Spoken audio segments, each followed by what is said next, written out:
Hi friends, ഇന്നത്തെ വീഡിയോയിൽ വളരെയേറെ ഔഷധ ഗുണമുള്ള വളരെ പെട്ടെന്ന് തന്നെ തയ്യാറാക്കാൻ പറ്റിയ കർക്കിടക സ്പെഷ്യൽ ഉലുവ കഞ്ഞി എങ്ങനെ തയ്യാറാക്കാമെന്ന് നോക്കാം.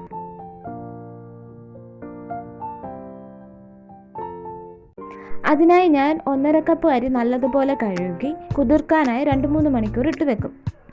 3 ടീസ്പൂൺ ഉലുവ നല്ലതുപോലെ കഴുകി തലേന്ന് രാത്രി കുതിരാനായി മാറ്റിവെച്ചത്, അരമുറി തേങ്ങാപ്പാൽ. നമ്മുടെ ആവശ്യാനുസരണം ഇൻഗ്രീഡിയൻസിൽ വ്യത്യാസം വരുത്താം. ഉലുവയും അരിയും ആവശ്യത്തിന് വെള്ളവും ചേർത്ത് വേവിച്ചെടുക്കുക. ഇതുപോലെ വെന്ത് വന്നതിലേക്ക് ആവശ്യത്തിന് തേങ്ങാപ്പാലും ഉപ്പും വേണമെങ്കിൽ കുറച്ച് തേങ്ങാപ്പീരയും ചേർത്ത് ഒന്ന് തിളപ്പിച്ചെടുക്കണം. അതിലേക്ക് നെയ്യും ജീരകവും താളിച്ച് നമുക്ക് ഒഴിക്കാവുന്നതാണ്. ഞാനിവിടെ ഉലുവാക്കഞ്ഞി മാത്രമല്ല ഉണ്ടാക്കിയത്, അത് വെച്ച് നമുക്കൊരു പായസം കൂടി തയ്യാറാക്കാം. കാരണം കുട്ടികൾക്കൊക്കെ ഈ കഞ്ഞി ഇഷ്ടപ്പെട്ടില്ലെങ്കിൽ നമുക്ക് അവർക്ക് പായസം പോലെ ആക്കി കൊടുക്കാം. ഈ വേവിച്ചതിലേക്ക് മധുരത്തിന് ആവശ്യമായി ശർക്കരയോ അതല്ലെങ്കിൽ കരിപ്പെട്ടിയോ ചേർക്കാം. ഞാൻ കരിപ്പെട്ടിയാണ് ചേർത്തത്.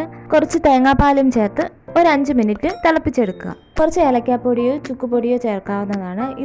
ഇതിലേക്ക് നെയ്യിൽ വറുത്ത് കോരിയ കാഷ്യൂവും ഉണക്കമുന്തിരിയും ഒക്കെ നമുക്ക് ചേർക്കാവുന്നതാണ്. അങ്ങനെ നമ്മുടെ ശരീരത്തിന് മൊത്തം ആരോഗ്യം തരുന്ന, എല്ലാവർക്കും കഴിക്കാൻ പറ്റിയ കർക്കിടക സ്പെഷ്യൽ ഉലുവ കഞ്ഞിയും ഉലുവ പായസം റെഡി ആയിട്ടുണ്ട്. എല്ലാവരും ഒന്ന് ട്രൈ ചെയ്ത് നോക്കണം. വളരെയേറെ ഗുണങ്ങളുള്ളതാണ്.